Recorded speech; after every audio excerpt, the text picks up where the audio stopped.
Hey everyone, welcome back to a new Serie A Fantasy season. Here is the first preseason video of the season, with plenty more to come before the season kicks off on, I believe, August 19th.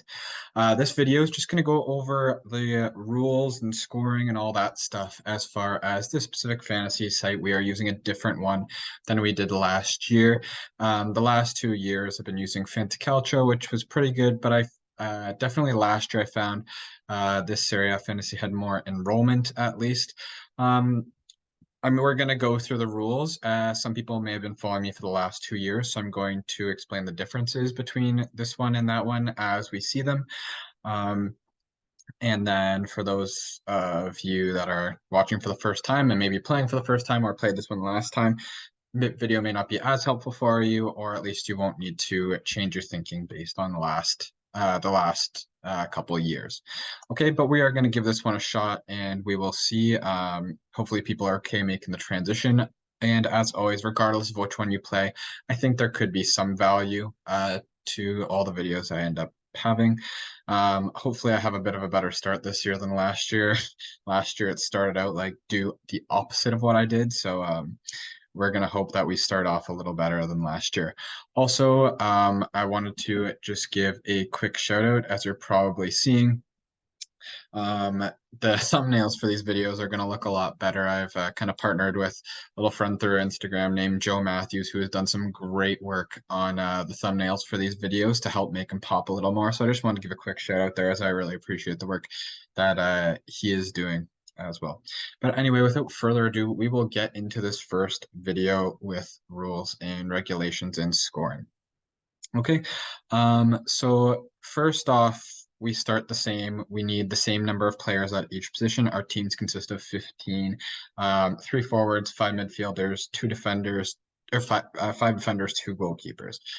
So that is the same all the way down as basically any fantasy game you'd play. You always make a starting 11, and you'll have your 4 substitutes, and these are the available formations that you have. Couple things just tinkering around with my team and such.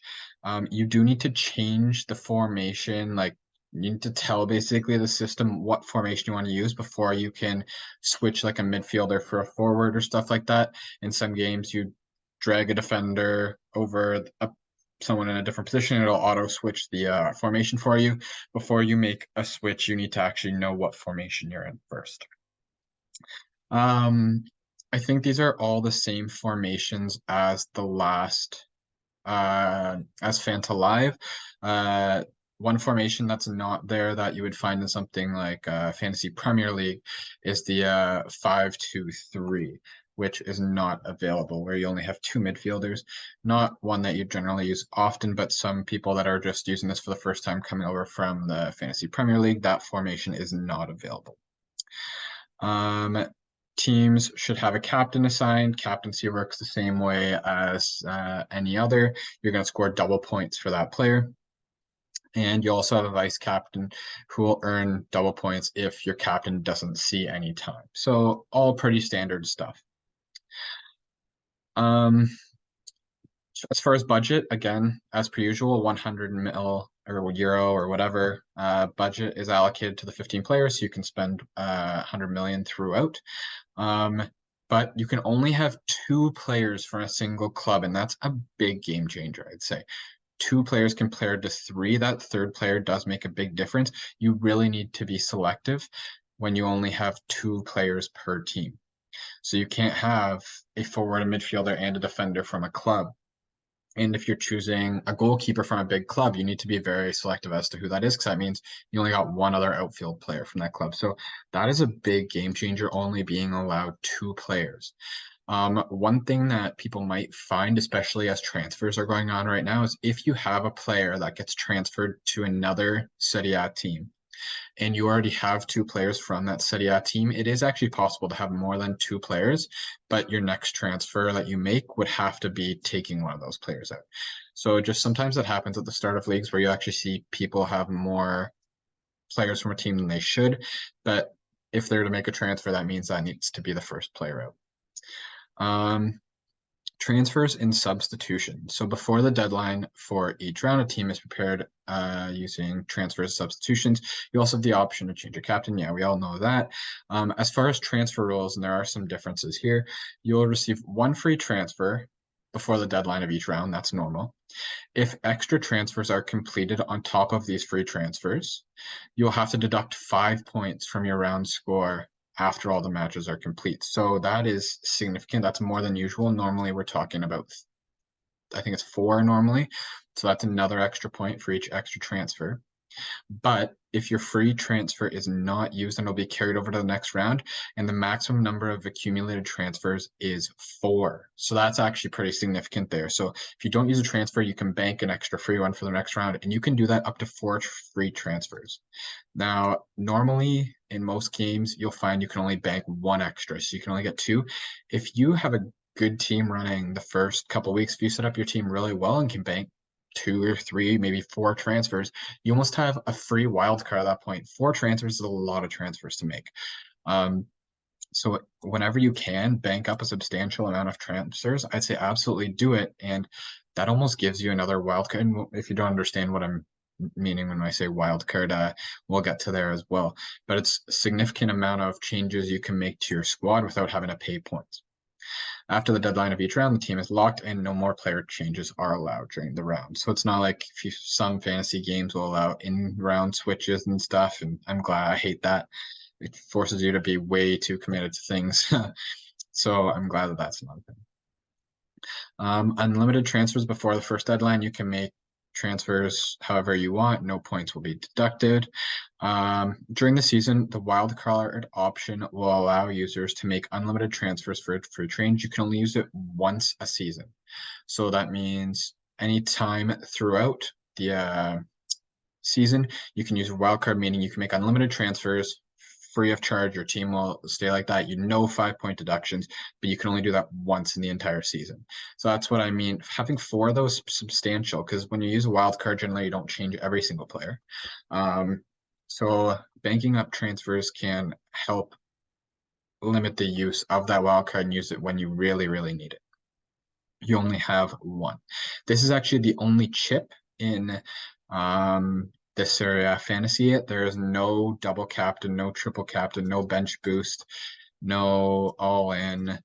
That is your only chip in this. So that's one thing that's a little different to this fantasy than others, is there's less chips to play with, but there is the 1 wild card. In the case where, and this is kind of what I explained before, if you have 2, you'll need to transfer out the 3rd one if you have 3 based on a transfer that happens in real life. Automatic substitutions. After all matches in a round are complete, automatic subs will take place. Substitutions occur based on the order of priority on the bench, so your bench order matters. The player on the bench will substitute for the player on the pitch who is not featured in the match, provided the bench player played in the match. In the event of 2 potential bench players in the same position, it goes to the higher priority. One thing that I don't know is if it'll switch the formation for you based on players that sit out. So if you have a 5 defender formation, one of them doesn't play and one of your bench plays, will it change it then to a 4-4-2 or whatever, and bring in a midfielder for a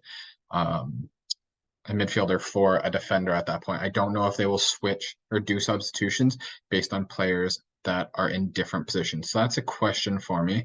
If any of you have played in the past and know the answer to that, please drop it in the comments. Let me know. That would be appreciated.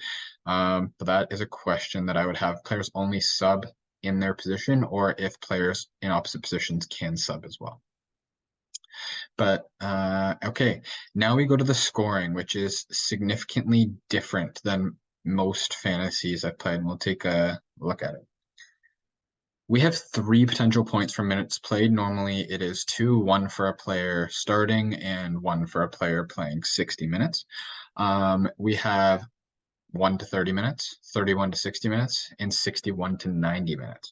So there's 3 points for playing, which really puts an emphasis on having players that'll play the full 90, which players like that can be hard to come by when you're now in a system where you have 5 subs.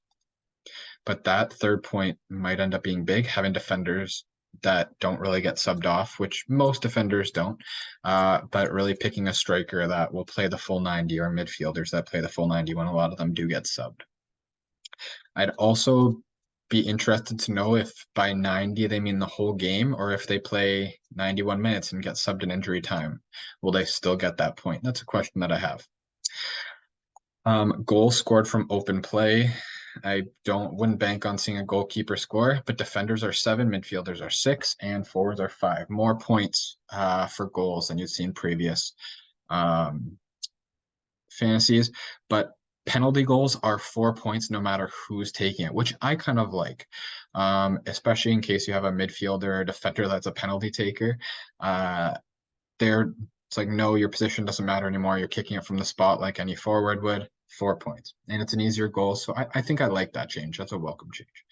Assists are 4 points across the board. They're normally 3 in fantasies, and keeper, if they get one, which this does happen, a 6-point assist for a goalkeeper, that would be interesting. I really like this as well. Earning a penalty for any of the positions is 3, so you're not relying on a player to not only earn but then convert. As long as you earn the penalty, you got yourself 3 points, and that's an interesting one that I like. Shots on target, every 2 shots on target is a point. It's an interesting one. Now this is the biggest one for me. Clean sheets for every halftime. So we're not even talking about clean sheets throughout the entire game. You can allow a goal and still get clean sheet points. It's based on the half, which is really interesting. And I think this, if a player gets a clean sheet for so I don't know if this means like clean sheets for every 45 minutes, like if a player subs in at 33. I don't know. This will be interesting. I might try to get clarification on this at another time, but basically a clean sheet at the end of the day could mean 6 points if they get a true clean sheet in a match, which at normal fantasies you see about 4 points for. So it could make defenders significantly more valuable in this fantasy. Also, tackles, blocks, and interceptions, every 3 gets you a point. Saves from open play for a keeper. Only 2 saves get you a point. Normally it's 3, so that's an interesting one. Makes keepers that take a lot of shots much more valuable. Saves from the penalty mark are 6. Every goal conceded for a goalkeeper and a defender is -1. Every goal. So if a team gets bad or pretty good, you could end up with a pretty low score for your defender. Own goals, -5 along the board. You miss a penalty, no matter who it is, -3. Yellow cards a -1, red cards a -3. Those are all pretty standard. But some interesting scoring things to take into consideration when picking your squad. It does look like defenders will be pretty valuable. Lots of ways for them to get points with tackles, clean sheets per half, and goals and assists. Actually, no, assists are the same, but goals are more. Also, the fact that defenders do normally play 90 minutes. So defenders are going to be the players that hit those 3 marks most often. And other than that, as far as picking your team, that's all you really got to know. Some other stuff for when it updates in different leagues. I kind of like that it shows the country league. I saw there's 170 people in the Canadian group right now where I'm from, if you haven't watched before. So hopefully that number goes up after we start watching these videos. But yeah, it's looking interesting. We'll see how I get used to this based on it's a lot different than what I'm used to for fantasy, but I'm excited to try it. I know I had a lot of push from people to play this one this year, so I wanted to give it a try. So I will make my league. I'll make the league for the YouTube channel, post it with how to join, and I'll put it in the description of the video as well. I'm excited to start this. Look forward to making these videos for me or for you. Let me know what you think. Don't forget to like and subscribe, and I'll see you in the next video. Take care.